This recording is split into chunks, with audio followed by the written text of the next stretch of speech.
Jonggrang, dengarkanlah indah takkan terganti.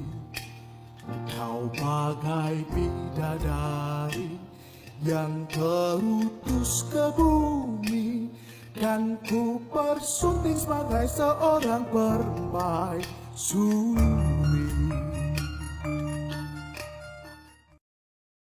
Rikala jaman semono ing tlatah Jawa ana kraton gedhe, subur, makmur lan tentrem. Jenenge Kraton Prambanan, sing dipimpin dening Prabu Baka. Kraton Prambanan diserang lan dijajah dening Kraton Pengging, sing kepingin nguasani Kraton Prambanan. Sawijining dina ing Kraton Pengging, Prabu Damarmoyo rembungan karo garwane lan putrane kang aran Bandung Bondowoso, kang gagah prakoso lan sekti dama guna. Bune, aku mau digawekne kopi to. Lah pripun to Rama? Abdi dalem sampean punika sampun dibar larang-larang, ajenge digawe napa kok tasih ngengken kula. Kowe iki lho, sak umur-umur dadi bojoku apa ora sen nggawekne aku wedang ngono apa piye? Lah sinten sing ngengken gadhahi bojo kula? Wong sampun ngertos kula niku tiyang males.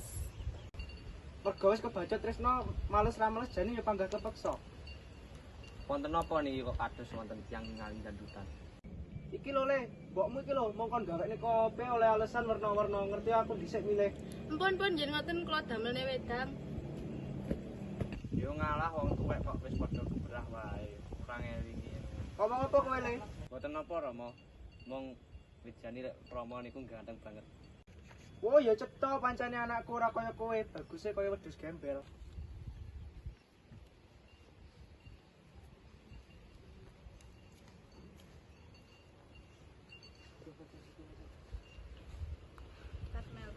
Monggo niki Mang Unjuk anak karo bapak lek padha-padha kebaguse. Lah ngaten iki pancen terus Ibu. Jelas yo Le. Ing Kraton Prambanan, Prabu Baka duwé putri kang ayu, jenenge Rara Jonggrang. Ing plataran Prabu Baka lagi andon asmara karo garwane. Mrene to Bune, aku pengen ngomong-ngomongan penting banget iki. Apa to ya? Arepe diwenehi apa iki? Ngene lho. Ing sakjroning atiku iki ana sing rada ganjel, pengen tak omongke marang kowe. Lah nggih semangga, mboten usah riko-riko parang garwane piyambak. Ngene lho, aku pengen kowe diet ben kaya dayang cepes kae lho. Sawangen to pipimu, tembem kaya bakpau. Oh, jenengan madak-madakne kula kalih wong liya. Ya wis, ya wis.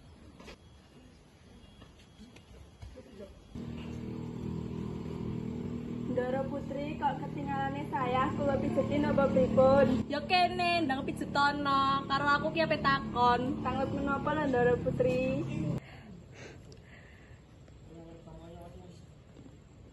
Aku ki arep takon, jamu sing nggih diet iku apa to? Lah kok panjenengan tanglet kalian kula ta Ndara? Awakmu iki lho, ketok langsing aku pengen. Awakmu sing set kuwi pancen pawaan apa cacingen? Lah nggih, mergo cacingen mboten ding langsing kula niki sregep poso Senin Kamis. Lha tenapa Ndara Putri kok pengen diet kados kula? Ngene lho, Ndara kakung iki ngongkon aku diet. Lah pipiku iki ketok ginuk-ginuk. Oh, ngoten to Ndara. Panjenengan mboten usah diet, pun ngoten mawon pun jos lho. Tenan ples, iki temenan lho. Tenan saestu Ndara pun panjenengan ngeten mawon, pede mawon. Ya wis jajal tak takon karo anakku sing ayu dhewe. Nok mrene ya. Wonten napa, Mother? Mother, basa apa kuwi? Kowe mumet to, Nduk? The last word, 1, 2, 3, tetot. Wo, ya nek ngene iki basamu gaya tenan to, Nduk. Entuk saka ngendi kuwi? Wala ya bener wong ramamu mbiyen pinter basa Inggris. Mulane aku kepincut. Walah nggih napa, Bu? Nggih pantes nek kula pinter. Ngene lho, aku ki arep takon. Tangkep napa, Bu? Aku ki jarene cepes wis ora perlu diet. Wis pas, apa kuwi tenan? Nggih kok, Bu, niku kasunyatan. Ngandel ra? Wo wis wani kowe karo aku. Mboten Nyai, kula namung sembrono. Ya wis kono, Ples. Gek nyang mburi kae mau piringe ketok do reget. Ayo yuk please tak ewangi. Oh, ayo Ndara Putri.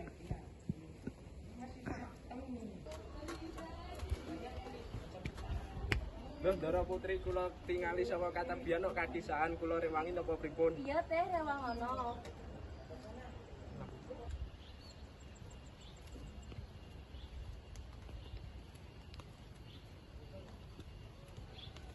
Salah pundi niki Ndara Putri? Ning kono lho, ning rak piring. Oh nggih. Roro Jonggrang Singayu. Aku tresno kowe. Kowe apa gelem dadi garwa? Kang Mas Bandung, aku ora gelem gampang. Yen pancen kersa, gawe candi 1000 sakjroning siji wengi. Gampang lho. Aku bakal nepati janji. Sopo bola Putin. Nek pancen bener, aku kudu golek cara. Aku ora gelem dadi garwa kowe. Iki nono. Iki kudu nepati janji. Apik Kang Mas. Nanging aja lali. Janjiku yen mung candine rampung sak wancine.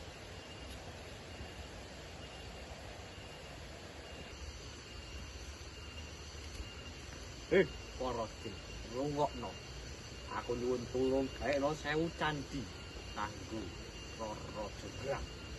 Aku nyuwun tulung. Nggih Gusti Bandung, napa kudu mantul sedinten sewengi? Ya kudu. Kowe kudu sedina kudu rampung. Ben aku iso menang nang gere perjanjian. Nggih Gusti, karo sakti panjenengan lan tenaga kula kabeh janji bakal yang rampung. Saiki ayo kabeh padha kerja. Candi 1000 candi nggih Roro Jonggrang. Nggih Gusti.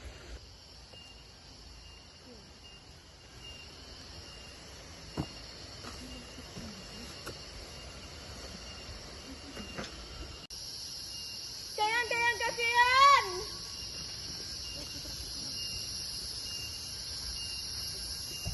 Uripno geni lan tutuk lesung sak banter-bantere supaya jaga padha kluruk. Nggih, Bendara Ratri.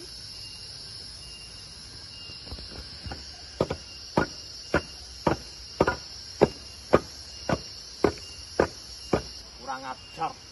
Sopo iki sing gawe pajak saurung wayahe? Rusak janjiku tok. Roro Jonggrang. Kowe wis gawe curang aku. Ndi tumindak candi Gusti 1000. Apa dudu kowe sing kesuwen? Kowe ora bakal iso mlayu dina iki. Aja ngakoni kuwi. Kowe bakal dadi watu dina iki. Awal mula anane Candi Roro Jonggrang kuwi saka perjanjian antara Bandung Bondowoso karo Putri Roro Jonggrang. Bandung Bondowoso pingin rabi karo Putri, nanging Putri ora gelem amarga Bandung Bondowoso wis ngalahno bapake ning peperangan. Banjur gawe syarat kudu mbangun 1000 candi selama sak wengi. Bandung Bondowoso diwangi karo jin nganti ing wayah tengah wengi mungkari siji candi. Kanggo ngalang-alangi, Roro Jonggrang nimbali kabeh wanita supaya ngobong jerami lan gebuk lesung supaya jago kluruk lan para jin padha mlayu. Weruh trik kasebut, Bandung Bondowoso ngipak-ipati Roro Jonggrang dadi patung gawe njangkepi candi sing kurang siji mau lan wong wadon dikutuk ora gelem omah-omah nganti wis tuwa.